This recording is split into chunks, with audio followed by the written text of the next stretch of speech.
नमस्कार, आप देख रहे हैं उत्तर प्रदेश टाइम्स और मैं हूं आपके साथ ज्योति मिश्रा। आइए नजर डालते हैं आज की 7 बजे की 7 बड़ी खबरों पर। डॉक्टर राम मनोहर लोहिया आयुर्विज्ञान संस्थान पूर्वी उत्तर प्रदेश का गेट है। पूर्वांचल के जिलों की बड़ी आबादी यहां इलाज के लिए पहुंचती है। इसके अलावा बिहार समेत अन्य राज्यों की आबादी भी यहां इलाज कराने आती है। लोगों को संस्थान से प्राप्त सुविधाओं के आधार पर ही लोग इसके प्रति सकारात्मक और नकारात्मक टिप्पणी करते हैं। इसका प्रभाव संस्थान से जुड़े लोगों के साथ ही विभाग और सरकार पर भी पड़ता है। ये बात सीएम योगी ने कही। सीएम योगी ने आगे कहा कि बेवजह की दवा नहीं लेनी चाहिए। अगर आप बीमारी के लिए दवा का इस्तेमाल करेंगे तो इलाज होगा, अगर आप बेवजह लेंगे तो दवा नुकसान करेगी। फ्री दवा देना और लेना दोनों गलत है, इसकी लागत को समझना होगा। लोहिया संस्थान एक अस्पताल से आगे बढ़कर ये एक सुपर स्पेशलिटी संस्थान बना है। ये बातें शुक्रवार को उत्तर प्रदेश के मुख्यमंत्री सीएम योगी आदित्यनाथ ने डॉक्टर राम मनोहर लोहिया आयुर्विज्ञान संस्थान के 4थे स्थापना दिवस पर कही। इस दौरान उन्होंने विभाग के होनहार और मेधावियों को सम्मानित भी किया। शासन ने रामपुर के पूर्व एसपी अशोक कुमार शुक्ला के खिलाफ जांच का आदेश दिया है। उन पर एसपी रहते हुए आजम को बख्शने का आरोप है। अशोक कुमार पर आरोप है कि उन्होंने पूर्व मंत्री आजम खान के संबंधित सिविल लाइंस थाने में दर्ज मुकदमे में विवेचक को बदल दिया, जिसके बाद मुकदमे से गंभीर धाराएं हटा दी गई।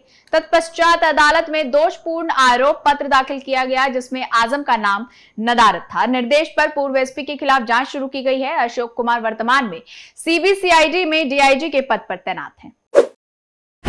यूपी की राजनीति में इन दिनों बहुजन समाज पार्टी और समाजवादी पार्टी आमने सामने है। 5 साल के बाद मायावती और अखिलेश यादव की तरफ से एक दूसरे पर आरोप प्रत्यारोप लगाए जा रहे हैं। मायावती ने कहा कि अखिलेश बसपा नेताओं के फोन नहीं उठाते थे, जबकि सपा मुखिया ने कहा कि बिना बताए ही गठबंधन तोड़ दिया गया। वहीं शुक्रवार को बसपा सुप्रीमो ने सपा से गठबंधन टूटने पर अखिलेश को सोशल मीडिया एक्स पर पोस्ट कर जवाब दिया।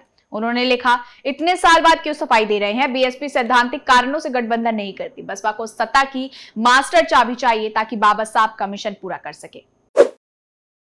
सपा सुप्रीमो अखिलेश यादव ने अयोध्या से जुड़े भाजपा नेता और अधिकारियों पर बड़ा आरोप लगाया है। उन्होंने कहा कि इन दोनों ने मिलकर अयोध्या को लूट लिया है। अयोध्या से पूर्व विधायक और पूर्व मंत्री तेज नारायण पांडे पवन द्वारा जमीनों की रजिस्ट्री का ब्यौरा सौंपने के बाद सपा अध्यक्ष ने कहा कि सेना का युद्धाभ्यास वाली जमीन की प्लांटिंग हो रही है।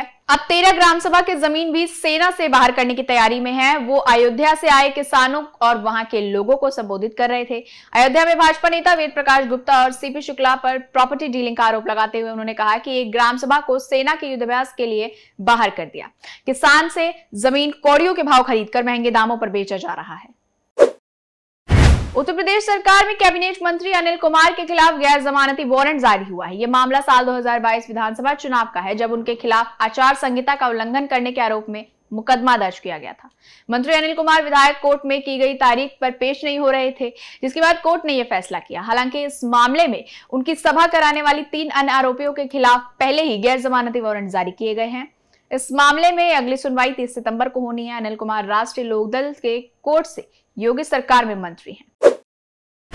कानपुर में कालिंदी एक्सप्रेस में विस्फोट करने की साजिश के बाद एक और गंभीर घटना का खुलासा हुआ है। गाजीपुर सिटी और गाजीपुर घाट स्टेशन के बीच रेलवे लाइन पर 3 मीटर तक गिट्टियां रखे जाने और प्रयागराज बलिया पैसेंजर ट्रेन के इंजन पर पथराव करने का मामला सामने आया है। इस मामले में बुधवार की रात को 3 आरोपियों को गिरफ्तार कर लिया गया है, जिन्हें 14 दिन की न्यायिक हिरासत में भेजा गया है।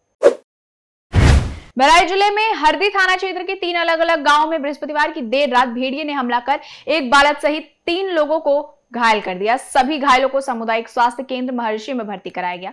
प्राथमिक इलाज के बाद सभी को मेडिकल कॉलेज रेफर कर दिया गया है। एक ही रात में 3 लोगों पर हमला होने से ग्रामीणों में दहशत फैल गई है। ग्रामीण रात भर पहरा दे रहे हैं। फिलहाल इस बुलेटिन में इतना ही। यूपी से जुड़ी तमाम बड़ी खबरों के लिए देखते रहिए उत्तर प्रदेश टाइम्स। धन्यवाद।